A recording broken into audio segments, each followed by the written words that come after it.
এখানে চুষি পিঠা বানানো হচ্ছে, প্রথমবার বানাচ্ছি লম্বা লম্বা করে। মাও বানাচ্ছে, আমিও বানাচ্ছি।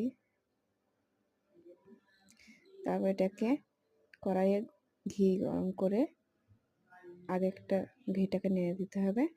তারপরে ঘিটা গরম হয়ে যাওয়ার পরে চুষি পিঠাটাকে কড়াইয়ের মধ্যে আগে একটা দিয়ে দেখতে হবে যেটা গরম হয়েছে কিনা, তারপরে সবটা দিয়ে হালকা হাতে নেড়ে নিতে হবে, ধীরে ধীরে নেড়ে নিতে হবে যেন ভেঙে না যায়। নেড়ে যাওয়ার পরে হালকা হালকা করে একটু নাড়াচাড়া করে দিয়ে দিতে হবে।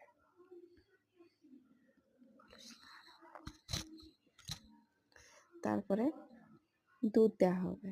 দুধটা আমি দিয়েছি, তখন ভিডিও করা হয়নি।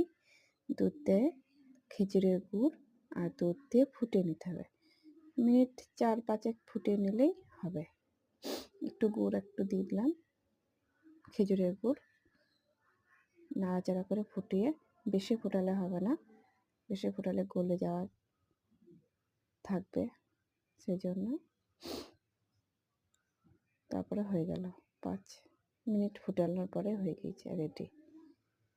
হ্যাঁ, এলাচ গুঁড়ো দিয়েছি মাঝখানে একটু ফ্লেভার আসার জন্য।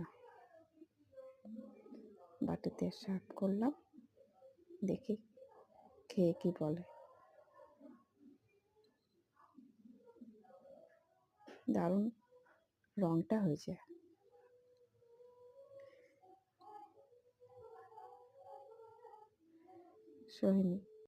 সোহিনী খেয়ে কি বলে দেখি।